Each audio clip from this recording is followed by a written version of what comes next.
All right, I'm on hole number 6 of the Holiday Hills tournament and Wednesday's qualifying round in the rookie division. So today's the day. Got to get it done today. Hole number 6 is hole number 6 of Greenock Point. It's my favorite hole in the game. And I epic failed it on Monday's practice round in this account. Just trying to make sure I had the right clubs. I nailed the drive, but blew the second shot, my error. And I had 2 things wrong. So there used to be some trees out here, and they cast shadows across this. And this tree's shadow was my point of reference. In the last tournament we were in, the wind or the sun was just like it is here. So these trees were casting shadows out like this, and they took these trees out, and I had no reference point out here for setting my shot up. So just kind of had to work it with topspin to know like where I needed to be. But now we've got the sun is over here, and it's casting these shadows out here like this. So this tree right here is casting a shadow that goes out. And the first day we were here, I was thinking that they put the trees back out here. And so if you look at this shadow, here's the edge of the shadow that's closest to the tee box, and here's the edge of the shadow that's closest to the green. I was right here on the edge here. But what I need to be is right on the edge on the other side. I don't want to bleed past it too much. I don't want to go past that shadow, because any distance you go past that shadow, every little bit puts you more and more behind these trees, where now you have to do this little S in order to get up to the cup. So my goal here is to get on this shadow is to get to this side right here, the outside edge, and that will help me with distance so that I can get deeper into this hole. So on the other side, I can put in side spin to try and bring it back down to the cup. And because you can't use any curl because these trees are in here. So on the second shot, you can't, the ball's wanting to go off in, this direction. Hold on. This direction. So that second bounce over here, you can use side spin to swing it around. But you don't have a lot of room out here. And you can't put in any curl to help it because these trees are in the way. So you've got to get this done with just a straightforward shot and the ball that you bring. This is a great hole for a 3 side spin ball. So Kingmaker. With my upper developed count, I can do this shot very easily with a katana, but with lower developed clubs in the hole down here on the drive, I need a 3 power ball. I'm not willing to. I would absolutely use a Kingmaker on this hole. Unfortunately, in this account, I don't have any, so I'm going to use a Titan. I'm going to use my accurate bag and a Titan, the king of balls. This tournament is sponsored by Titan. There's a whole bunch of holes that you can use a Titan on. This is why if you're playing a rookie and you're working your way towards the top of the bracket and you get those balls, you have to hoard those balls for the next tournament. So the next tournament you can come in and you've got some stuff. I know, like if you watch a lot of people's videos, they treat rookies with kid gloves and they're like, oh, you use whatever ball gives you the best opportunity. If you buy packs, I got no problem buying packs. I buy packs for my upper developed count, but for the lower developed count, I can get away with doing this stuff. The whole goal is to get the minimum score and give myself a look. This is not a high percentage Albie hole, but I will say I do like my chances on this hole. I like this hole. It's my favorite hole in the game. I'm going to have to buy some Kingmakers for the weekend round, so I'm going to save my gems. And off we go. QB Titan, I'm going to do a 20% adjustment on the drive.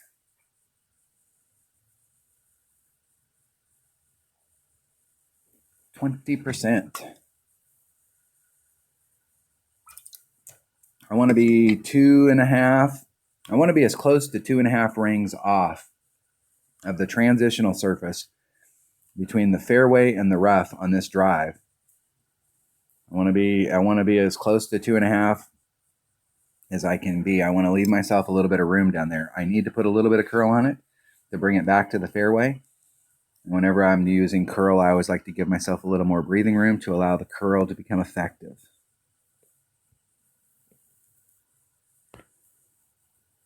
Get as deep down in there as I can get.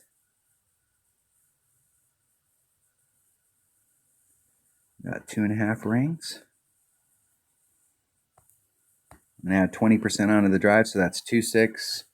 It's going to be like 3-1, 3-2.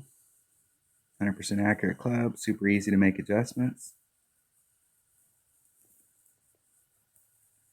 Put some curl on it to bring it back to the fairway. Getting that one ring great on the inside.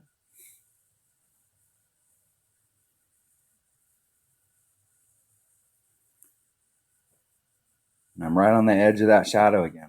And the deal with this club is it's all about topspin. I was up against the red line. And I put on all the topspin on that club. And so what I'm going to have to do if I want to get more distance is I'm going to have to take the wind out and then put some of the forward moving wind back in.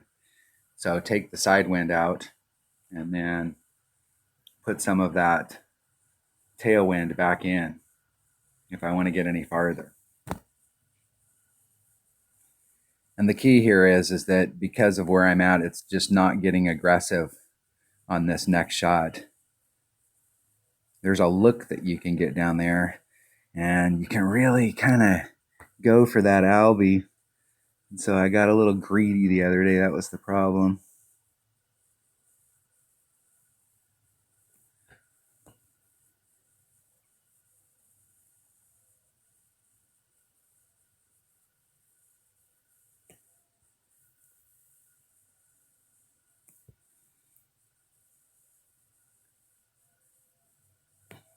And that's just a product of these clubs. So 4-1, that's a 3/8 pull right there. It's 2 rings.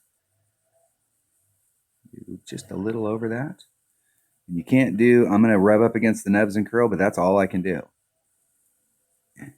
because of those trees. I could have put a little more on it, yes, but you can't put too much on.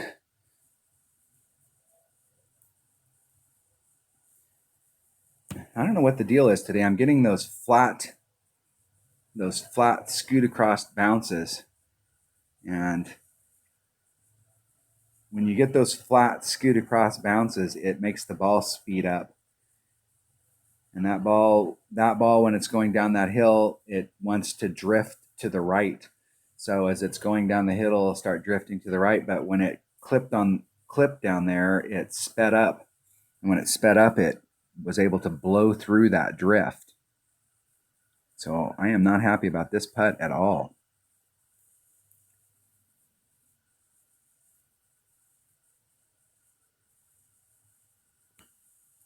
Isn't it perfect? Whew. Man, there was some kind of dip out there. That was close. Close! I'd been totally irritated if I'd have blown that twice. 2 times in a row. I love this hole. If you're new to the game, I know you probably hate this hole, but I'm telling you that if you can learn how to play these Greenock Point holes, and there's lots of challenges in Greenock Point, but this particular hole, there's several of them that will teach you the same thing this one will teach you, that pinpoint placement, how to make great wind adjustments, how to use curl, how to not use curl, how to engage your side spin. There's a lot of lessons that these Greenock Point, and I really liked it when the game first came out. These Greenock Point holes were in Tour 5, and so when you got to Tour 5, a lot of people were blowing past Tour 5 trying to get up to Tour 7 so they could start working on their entire club set. And I always thought that was a big mistake because Tour 5 is the tour where you would really learn how to put all of your skills together. When the game first came out, the way they had the courses laid out, you learn certain things at each tour and kind of was able to build on it. And when you got to Tour 5, these courses, when they came out with the Greenock Point holes, and they were brand new, man, these holes, that was a tour where you could really kind of put your game together. And a lot of people did not like those holes, so as soon as they could get away from them, they moved on. But then when they got to Tour 10, they got those holes back. I love the Greenock Point holes. So when they were in Tour 10, I was totally excited when I got to Tour 10. I'm like, yeah, my favorite course is in Tour 10. So I had no problem on those because I knew how to play those holes so well. All right, that was hole number 6 of the Holiday Hills Tournament and Wednesday's qualifying round in the rookie division. Thanks for watching.